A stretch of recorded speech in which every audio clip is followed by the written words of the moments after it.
So hello, what's up mga ka-lifestyle, magandang araw sa ating lahat. So for today's video mga ka-lifestyle, let's talk about online lending application. So ayun, marami mga comments ako nag-receive everyday sa mga videos natin.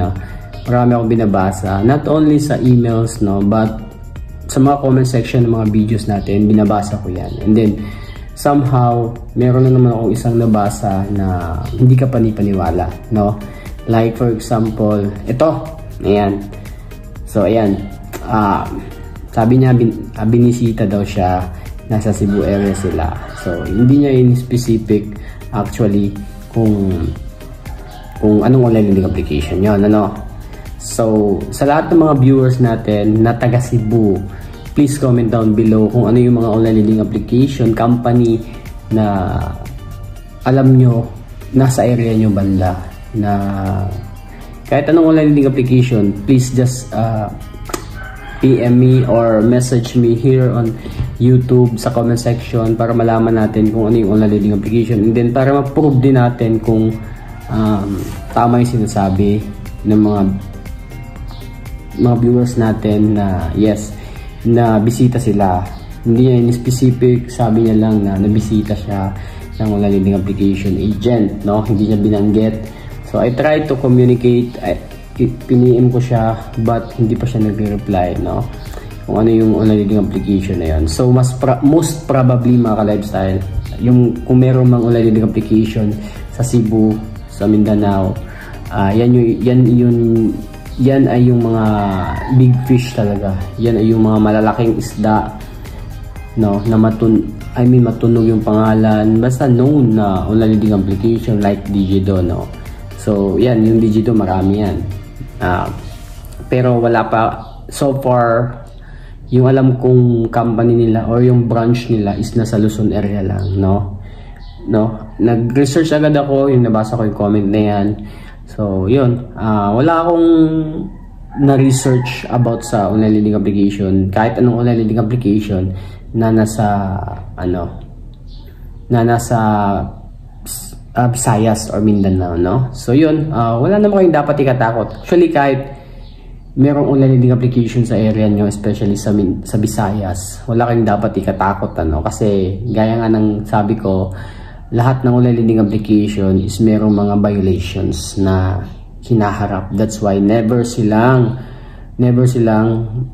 mag-complain sa NBI, no? Na mag-complain sa NBI, then ireklamo kayo, never. And then kung nasa Luzon area naman yung mga lending application na umabot na yung utang mo na mahigit 100,000 pesos whatsoever, never yan magpupunta sa lugar nyo.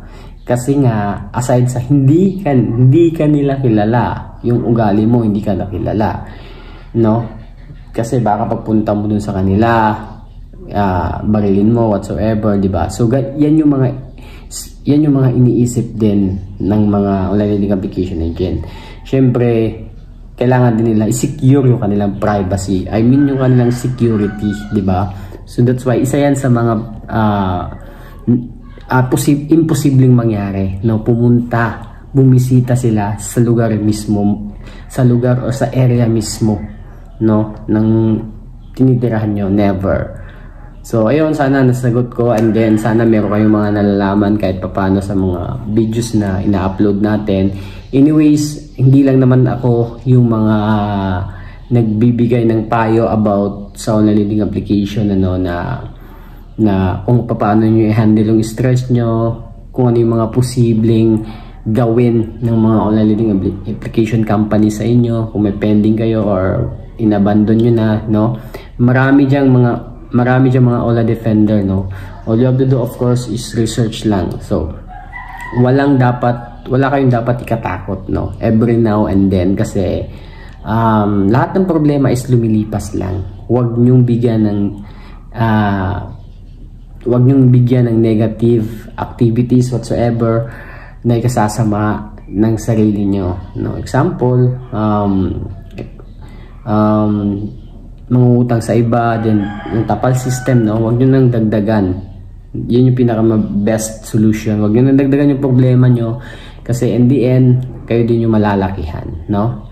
So dahan-dahanin na natin, no, dandahanin natin. Gaya, di ba sabi ko dati, kahit hindi kayo magbayad ngayon, kahit 2 to 3 months hindi kayo magbayad, basta as long as yung SIM card nyo nandyan sa inyo, kung gusto nyo na magbayad, pwede naman. Pero I highly suggest na yung mga online lending application lang na hindi na nagpatong ng interest, yun yung bayaran nyo. Pero yung iba, I know for sure, everyday kasi yung interest nila, meron silang daily interest, no? That's why hindi nyo na mahahabol, no? Pero kung yung mga maliliit lang, halimbawa 500, 1,000 na hindi na nagpatong, then pag check nyo sa apps, ganun pa rin yung balance na babayaran nyo, mas maganda yon. Pero yung mga online lending application na pagtingin nung unang pagtingin mo is konti lang, and then pagtingin mo ulit sobrang laki na. Kaya nga gaya ng sabi ko, meron silang daily interest, no? So syempre mahirap nang habulin yan, no? Wala tayong magagawa dyan. Pero i-check nyo muna ha kung yung online lending application na to na pinasukan nyo is self-register or yun na-rebook na, no? Pero hindi pa rin excuse, no, if ever na meron kayong online lending application na hindi nabayaran, then sasabihin nyo, rebook na to, rebook na ganyan, hindi ko na to babayaran, no? Actually, downloadable pa rin yung mga apps nila, and then makikita nyo pa rin yung history, no, I mean yung balance nyo doon sa apps. Meron, posible pa rin kasi pag nagbayad kayo, makredit, mawala. So yun, ganun lang. So nasa sa inyo pa rin, no? Again, nasa sa inyo pa rin kung paano nyo i-handle yung stress nyo, no? Basta wag lang kayong mawawala ng pag-asa, no, na yun, makaahon. Kung hindi nyo man kaya mag-change SIM card kasi gamit na gamit talaga yung SIM card nyo, and then tinatawagan na ganito yan para sa mga new viewers natin, especially sa mga maglo-loan na hindi naman natin hawak yung kanilang sarili, no? Then, as much as possible, kung meron kayo problema sa lending application na kumbaga walang-wala na talaga, hindi nyo na kayong bayaran, unahan nyo na pag-contact yung mga reference na naka-phone box sa cellphone nyo. Unahan nyo na pag-text na yun na nga, na-hack yung yung phone mo, na-access nila lahat ng mga contacts. So, unahan mo na lang yung mga references mo para hindi sila magtaka, no? Then, pwede ka mag-post sa FB mo, sa store, mag-my day ka. So, ganun lang ka, easy, no? Para pag dumating sa yung panahon na meron na mag-text sa kanila, magtawag, alam na nila yung gagawin na scammer yun. So, yung ganun lang mga ka-lifestyle, no? So, once again, this is Marky Lifestyle. Kung meron kayong mga katanungan, meron kayong problema sa buhay about online lending application, malaya po kayong magtanong, mag-comment sa mga videos natin, no? So, yun lang mga ka-lifestyle. Have a wonderful day ahead. God bless. Peace.